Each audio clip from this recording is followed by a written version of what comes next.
Salam sejahtera saudara yang kekasih di dalam nama Tuhan Yesus Kristus.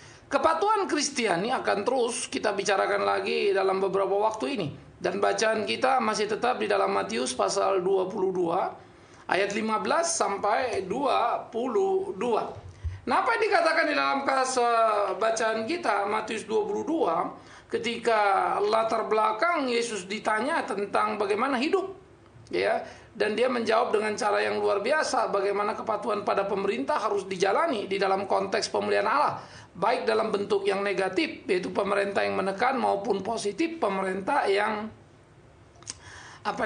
yang lempeng bener gitu ya. Tapi itu nanti kita juga akan bicarakan. Nah, kali ini kita akan membicarakan dulu mengenai kepatuhan kita sebagai wajib pajak di dalam hidup bernegara. Maka dikatakan di dalam ayat 19, ketika Yesus menjawab pertanyaan-pertanyaan para ahli-ahli Taurat yang datang, maka dia jawab apa? Tunjukkanlah kepadaku mata uang untuk pajak itu. Mereka membawa 1 dinar kepadanya. Maka dia bertanya kepada mereka, gambar dan tulisan siapakah ini? Ayat 20. Lalu 21, jawab mereka, gambar dan tulisan Kaisar. Lalu kata Yesus kepada mereka, berikanlah kepada Kaisar apa yang wajib kamu berikan kepada Kaisar, dan berikanlah apa yang wajib kamu berikan kepada Allah. Jadi di sana kita diajarkan kepada satu kesadaran akan kewajiban, bukan sebuah keterpaksaan. Nah, ini menjadi sesuatu yang menarik saya pikir untuk kita sadari, saudara. Wajib adalah merupakan sesuatu hukum yang ada berdasarkan sebuah sistematik, ya. Misalnya kalau kita bilang kita adalah rakyat Indonesia, maka kita wajib mematuhi peraturan-peraturan yang ada di Republik Indonesia. Kalau Anda nggak suka, ya jangan tinggal di Indonesia, kan begitu. Nah, itu kewajiban kita. Sebaliknya juga sebagai rakyat yang benar, kita wajib untuk menyuarakan kebenaran. Sehingga kalau ada yang tidak benar, ya kita tentu akan menyampaikan kritik kita. Tetapi bukan kemudian kita merusak kiri dan kanan, karena tidak ada kewajiban merusak untuk alasan apapun. Kan begitu. Sehingga apa yang menjadi milik negara kalau dirusak, kan yang milik kita sendiri, milik rakyat juga kan. Nah, itu tidak. Nah, oleh karena itu prinsip yang pertama yang harus kita pahami adalah konsekuensi hidup kita sebagai orang percaya, sebagai orang Kristen. Tinggal di dalam sebuah pertama ada yang kita sebut kewajiban. Sehingga kita punya kewajiban terhadap apa-apa yang berlaku. Nah, ini menjadi sesuatu yang harus kita pahami sebagai sebuah konsekuensi tadi. Ya, kewajiban. Nah, sekarang kita akan membicarakan saudara kewajiban sebagai wajib pajak. Nah, ini aspek yang kedua kita mau bicarakan. Apa yang dimaksud dengan pajak, lalu untuk apa pajak itu? Pajak adalah sesuatu yang digunakan untuk pembangunan negara tentunya. Untuk masa depan negara, untuk kepentingan semua rakyat Indonesia. Nah, itu pajak yang dikelola, diambil di Indonesia. Bahwa perhatikan, penyelewengan dalam pajak itu ada, itu tidak menjadi alasan cukup bagi kita untuk tidak membayar pajak. Ya, tetapi justru kita harus membayar pajak dengan apa? Dengan keberanian untuk mengkritisi apa yang sudah kita beri dipakai sesuai apa tidak. Begitu. Ya, makanya kan selalu slogan pajak itu saya pikir ya betul juga ya, artinya apakan bayar pajaknya, awasi penggunaannya. Ya memang itu. Bahwa kemudian itu just slogan, masih ada bocor-bocor, khususnya kasus-kasus terakhir ini, ya itu memang pertanda betapa kita masih lemah. Nah, karena itu kesadaran hidup sebagai orang wajib pajak ini mesti kita kembangkan. Artinya, hak saya dapat jalan yang bagus, saya dapat pelayanan yang bagus, kemana itu? Oh, ternyata ada pengusaha-pengusaha besar yang ngemplang pajak, sekian triliun. Nah, itu kita mesti kritisin dong. Gara-gara itu kan kita kekurangan pajaknya. Berarti juga kekurangan biaya untuk pembangunannya kan. Artinya kekurangan juga untuk kita. Baik itu pendidikan, pembangunan yang menyeluruh. Ya, baik infrastruktur maupun manusianya yang ada di Indonesia ini. Nah, jadi saudara-saudara yang kekasih, mengapa seseorang membayar pajak adalah karena apa yang didapatnya. Nah, jadi prinsip pertama dulu dari bagian ini ya. Jadi kita membayar pajak tujuannya adalah untuk negara. Tujuannya adalah untuk kemakmuran, kenyamanan bersama untuk seluruh rakyat Indonesia. Ya. Nah, kalau untuk itu berarti kan kita tidak bisa menunda. Kenapa saya harus bayar pajak? Karena Anda mempunyai penghasilan, kan itu ukurannya. Sehingga ada hasil yang dihitung, sehingga ada minimal income yang bebas pajak itu ada. Jadi minimal atau pendapatan yang bebas pajak, kalau Anda misalnya dapat angka tidak sampai kepada angka harus membayar pajak, yaitu angka bebas pajak, karena memang gaji Anda kecil, ya Anda tidak perlu membayar pajaknya. Tetapi Anda cukup melaporkan berapa pendapatan Anda tiap bulannya. Tapi Anda tetap saja seorang punya nomor pokok wajib pajak, punya NPWP kan gitu. Tetapi Anda tidak perlu bayar pajaknya karena laporannya kan nihil. Mau bayar apa? Karena Anda memang kena bebas pajaknya. Ya. Nah, jadi NPWP atau nomor pokok wajib pajak yang menempel pada kita akan menjadi satu kewajiban yang harus kita laporkan setiap kali. Bahwa laporan itu nihil atau ada yang dibayar, itu urusan nomor 2 lagi, sesuai dengan income yang ada. Sehingga sebetulnya pajak mengatur sedemikian rupa bukan hal-hal yang kemudian memberatkan, tidak. Bahwa ada oknum-oknum pajak yang memanfaatkan situasi atau kesalahan seseorang untuk mengambil keuntungan, saya akan berkata, terkutuklah dia. Ya, biar dia akan dihajar oleh Tuhan. Ya, biar apa yang mereka makan itu akan menjadi penyakit dan bukan kesehatan. Barang siapa memanfaatkan situasi, mengambil keuntungan dari kebingungan rakyat, Tuhan akan berhadapan dengan mereka, Tuhan yang akan menghukum mereka. Ini kalimat saya. Ya, saya adalah seorang hamba Tuhan dan saya akan membicarakan hal yang prinsip dan benar. Tapi saya tidak berhak memang untuk melakukan apa atas mereka. Tapi saya berdoa biar Tuhan yang menghajar mereka. Nah, jadi tolong bedakan bagian itu. Nah, itu menjadi sebuah permohonan. Ada orang suka salah paham berkata, wah Pak Bigman ngomong terlalu kasar, tidak ada kasih. Maafkan saya. Tuhan Yesus berbicara kepada ahli-ahli Taurat.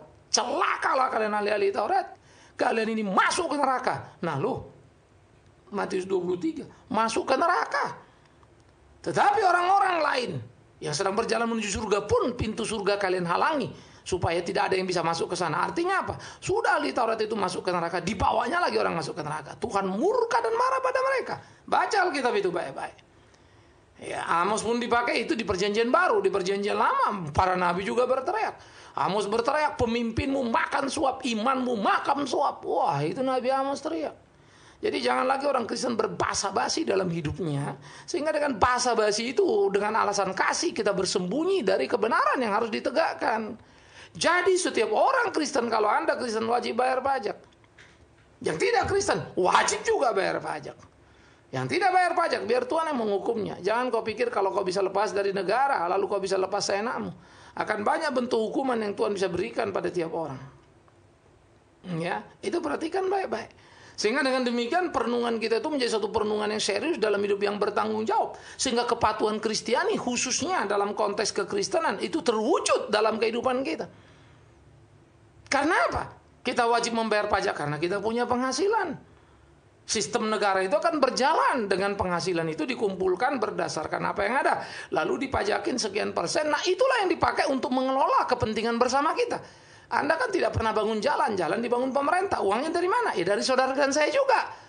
Berapa besar? Yang kaya lebih banyak memberinya, yang miskin lebih sedikit.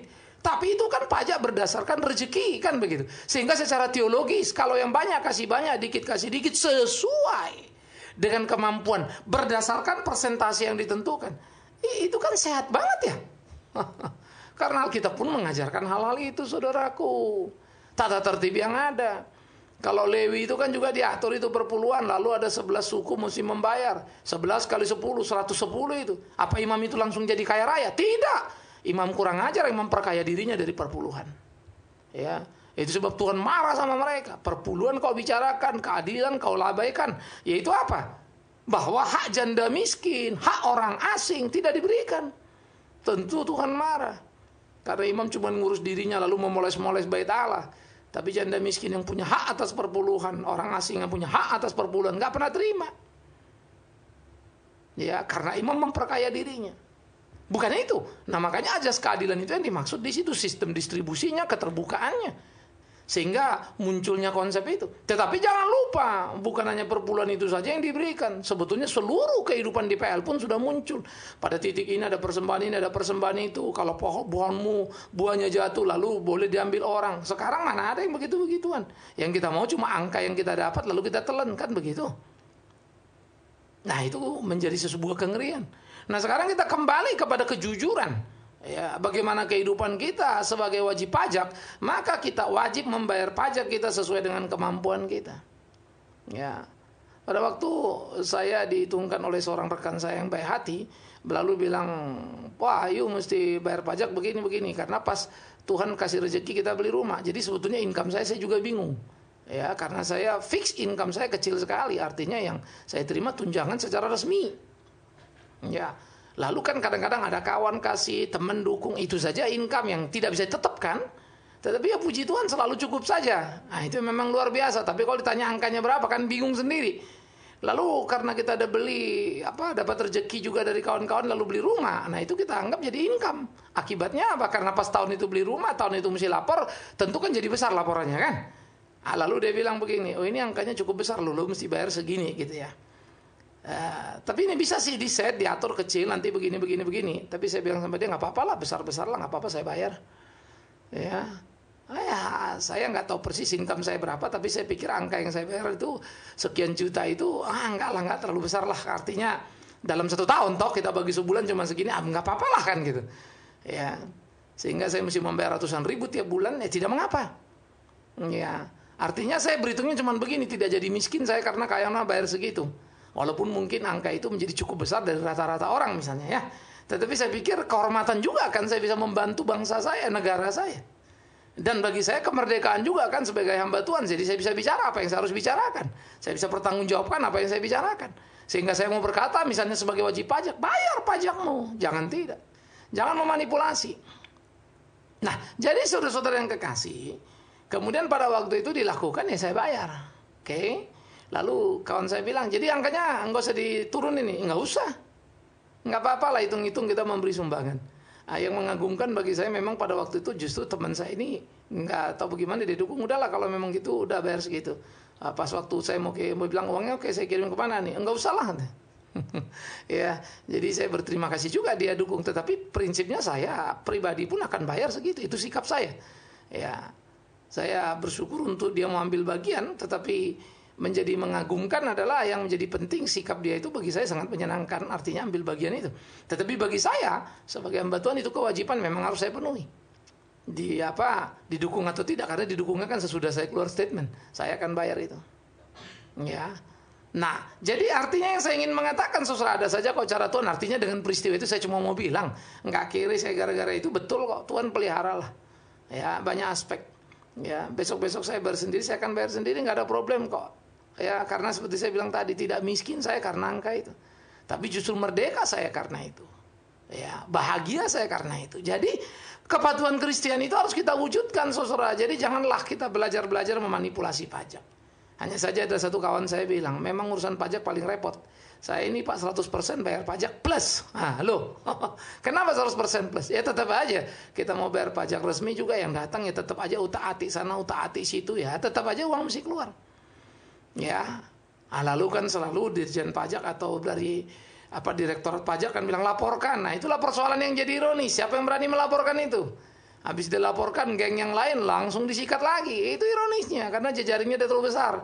Tapi yang paling benar adalah bersihkan diri sendiri. Jangan tunggu laporannya. Jadi dibikin formal karena nggak akan datang itu. Orang mau melapor pun jadi mikir. Karena habis melapor walaupun dia benar, besok geng lain lagi datang, disikat lagi dia gara-gara kau kawanku liwat. Karena kawan ini punya geng. Nah itu yang dipahami masyarakat. Nah, jadi kembali dulu sebelum kita kepada pemungut pajak tadi, yaitu negara yang diwakili oleh Direktorat Pajak, maka semua kita wajib membayar pajak. Nah ini penting saudara. Memang gereja atau lain-lain itu belum diatur, tetapi secara tuntas, tetapi secara, karena itu badan khusus, tetapi secara personal, ya siapapun itu, orang Kristen wajib, termasuk saya sebagai pendeta. Jadi saya pemegang NPWP dan pembayar pajak. Ya kan? Jadi saya harus lakukan apa yang saya lakukan. Walaupun saya bilang tadi, ngitung income saya itu jadi susah. Karena income fix saya kecil sebetulnya. Ya, jadi paling saya bayar pajak cuma berapa puluh ribu, nggak sampai 100 ribu kan begitu. Kecil sekali, mestinya. Ya, paling cuma berapa puluh ribu bayarnya. Ya. Tetapi sekarang saya mesti bayar ratusan ribu. Tapi kan tidak mengapa yang saya bilang tadi. Toh kalau saya hitung-hitung ada saja kok berkat Tuhan. Nah, yang repot kan di situ kita. Ya, toh kalau mau dihitung-hitung lagi misalnya sistem pajak, ya udah berapa pokoknya you dapat ya dibukukan dan seterusnya. Ya makin ribet juga kita ya. Kalau orang beri persembahan kasih lalu kita mesti bukukan lalu laporkan lagi. Waduh mak, kita sendiri pusing. Jadi saya pikir fair juga lah kalau kita kemudian bayar sedikit lebih mahal, tetapi kemudian kita juga tidak harus repot menghitung satu persatu semuanya jadi kayak pembukuan yang tidak perlu pembukuan kan. Itu karena bersifat sangat personal. Ya. Ada orang kasih kok, terus itu kan bukan saja PK, tapi ada juga persembahan yang bukan income. Nah itu ngebukukannya kan matang setengah mampus. Ya. Nah tetapi karena itulah kita juga perlu jujur toh. Ada kok rezekinya. Nah, kejujuran itulah yang kita appreciate untuk kemudian kita membuat angka apa yang kita bayar. Ya. Nah, ini yang saya pikir perlu untuk ditumbuh kembangkan khususnya dalam kehidupan seorang pendeta. Ya. Nah, aspek yang berikutnya kepada seluruh jemaat tentunya Anda pekerja kan bayar pajak. Ada kantor yang langsung memotongnya kan, lalu membantukan menghitungnya. Tetapi kan pajak pribadi harus dilaporkan masing-masing. Bahwa Anda sudah dipotong berapa dan seterusnya. Ya. Nah, oleh karena itu saudara yang kekasih, saya pikir menjadi penting. Lembaga kita seperti lembaga Mika itu sudah bayar pajak itu, walaupun sebetulnya kita ya artinya nihil ya, karena yang kita bayar pajak adalah pajak pekerja-pekerja yang full di situ kan. Nah, nanti yang lain-lainnya kita benahin lagi. Dalam pengertian apa? Dalam pengertian sebetulnya pajak kita sih kagak ada yang mau dibayar apanya, karena ya namanya lembaga kan minus. Tapi kan mesti dibenahin semua kan. Satu dirapiin gitu kan. Sehingga semua jadi rapi dan kemudian terbukukan dan terjalankan dengan baik. Ya. Sekarang kita urus lagi hal-hal lain yang tadinya misalnya badan hukumnya nggak ada, ya kita bikin badan hukumnya, lalu kita bayar pajaknya. Karena pelayanan kita juga bukan pelayanan komersial, ya, pelayanan yang berjalan berjibaku, yang keluar uang semua kan begitu, bukan dapat uang. Tetapi kenapa Mika pertama? Karena dia perputarannya uangnya cukup besar setiap bulannya, ya, untuk menggaji guru dan lain-lain. Ini kan banyak yang terlibat di sana, sehingga kita betul-betul atur sedemikian rupa, ya. Tetapi yang lain-lain kita masih kerjakan sendiri, berjibaku sendiri. Ya. Jadi belum terlalu badan itu perlu diperhatikan dulu kan begitu. Nah, di dalam bagian-bagian seperti ini saudaraku yang kekasih, segala sesuatu itu harus kita benahi dong. Nah, itu namanya wajib pajak. Ya. Nah, itu yang namanya perlu kita kerjakan. Jadi kita mesti transparan, kita mesti terbuka, kita mesti keluar. Ya, termasuk ya seperti saya bilang tadi, yang enggak untung pun walaupun zero, ya kita coba belajar tertib. Ya. Nah, tertib ini kan dalam merespon bagaimana pemerintah sedang memperlakukan hal-hal yang lebih teratur lagi ke depannya, lebih jelas lagi aturan mainnya kan gitu kan. Ya, selama ini kan kita linglung semua. Ya. Nah, ini perlu makin hari makin clear terus satu. Nah, kemudian bagaimana orang-orang yang pemungut pajak? Pemungut pajak itu adalah negara, bukan personal. Pemungut pajak itu sekali lagi negara. Negara berhak memungut pajak untuk mensejahterakan rakyatnya. Dipungut dari mana? Ya dari rakyat itu. Lah pemerintah itu siapa? Ya, itu yang kita pilih kan. Jadi kalau misalnya kita kurang suka pada pemerintah pada satu periode pemerintahan, tanggung sendiri, itu pilihan kita. Jadi besok-besok kita mesti mikir kalau milisi A, milisi B konsekuensinya apa, kalau milisi C konsekuensinya apa. Nah, ini kan kaitan dalam kecerdasan memilih kan gitu. Tapi kalau masa bodoh nggak mau tahu ya terasa sendiri. Tetapi kalau mau cerdas ya atur sendiri, belajar sendiri kan begitu. Nah, jadi saudara, pemungut pajak yaitu Direktorat Pajak itu adalah nama negara. Nah, ini aspek yang berikutnya. Jadi tujuan pajak itu ada satu tadi untuk kesejahteraan rakyat seluruh Indonesia, dan yang kedua wajib pajak itu memang wajib membayarnya, ada dasarnya. Tuhan Yesus sudah suruh bayar apa yang harus kau bayar pada kaisar, dan pelaksana pembayar pajak Direktorat Pajak itu harus ingat itu bukan uang untuk dia. Jadi pencuri dia kalau kemudian dia mengambil keuntungan dari situ. Apalagi untuk mengambil keuntungan itu dia menakut-nakuti wajib pajak itu, atau lebih kurang ajar lagi bekerja sama dengan wajib pajak yang memang brengsek. Lalu mereka bagi-bagilah hak negara, misalnya mestinya dapat 1 juta, tapi kemudian mereka store ke negara 100 ribu, sisalah 900 ribu. Mereka bagi dua lah itu. Sehingga akhirnya pada waktu mereka bagi dua, mestinya si wajib pajak bayar 1 juta, tapi dia terima 450 ribu misalnya kan. Udah untung dia 450 ribu itu kan. Dengan memanipulasi kewajiban. Negara dirugikan 900 ribu. Kemana uang 900 ribu? Bagi dua. Si pengusaha dan wajib pajak. Nah, si pelaksana seperti ini, kenapa bisa? Padahal kamu mestinya diaudit dong, ada ketentuan dong. Ya karena ke atas nyambung lagi. Itu kan anak kecil juga tahu. Persoalannya adalah kita mau bersihin apa enggak. Itu saja kan urusannya. Jadi tidak perlu rakyat untuk disuruh-suruh menangkap itu kan. Karena apa? Juga wewenang kita nangkap itu paling lapor. Nanti lapor uangnya udah terlalu banyak lagi, licin lagi dia, lepas lagi dia. Ya sudahlah. Itu menjadi mungkin kejengkelan pada rakyat. Tetapi itu pun tidak boleh rakyat lalu lupa, lalu masa bodoh dan apatis. Tetap harus berharap pada perubahan. Menyuarakan apa yang bisa kita suarakan kan begitu. Nah, oleh karena itu pada pemungut pajak yang ditugaskan oleh negara ini, ya kalau Anda seorang Kristen lalu bicara percaya Tuhan, pergi ke gereja tiap minggu demi Tuhan yang hidup. Kalau kau memberikan persembahan dari uang yang kau curi itu, kau pikir Tuhan senang? Tidak akan. Kau pikir keluargamu akan bahagia hidup dalam kebenaran? Tidak akan. Jangan pernah hidup dalam pencurian itu terus-menerus. Belajarlah jujur dengan rezeki dan keringatmu. Tuhan akan menolongmu, Tuhan akan memberkatimu. Nah, saya pikir di sini orang Kristen baik sebagai wajib pajak maupun alat negara untuk memungut pajak itu tadi mesti bersifat sebagai Kristen, bekerja profesional. Orang profesional saja bersih, itu profesional. Nggak korup dia ke kiri ke kanan. Profesional itu namanya. Apalagi Kristiani, ya elah, lebih tinggi lagi lah. Jangan sampai tidak. Nah, oleh karena itu suara kekristenan tidak akan pernah punya suara yang bagus, tidak bernilai kalau tidak sesuai sejalan dengan kehidupan kita. Kita tidak akan ada kemerdekaan kalau kita tidak sungguh-sungguh melakukan apa yang harus kita lakukan. Jadi saudara-saudaraku yang kekasih di dalam nama Tuhan Yesus Kristus, camkan dan pikirkanlah bagaimana hidup benar dalam kehidupan ini. Sehingga dengan demikian kewajiban kita membayar pajak itu kita bayar. Nah, kalau hamba-hamba Tuhan bagaimana kita bisa berkhotbah terhadap umat ini kan? Padahal kita sendiri nggak bayar pajak itu, terlalu banyak income kita, banyak harta kita, tapi yang kita bayar dikit banget. Hati nurani kita pun sudah tahu itu nggak beres. Masa sih kita hidup di situ? Begitu pula wajib pajak Kristiani lainnya. Masa kau tilep pajak itu kan mengerikan sekali. Ya, seperti kesaksian satu kawan tadi sudah bayar 100% plus lagi. Karena ada neko-neko sini sana. Tapi saya percaya 100% itu akan membuat kau jadi kuat.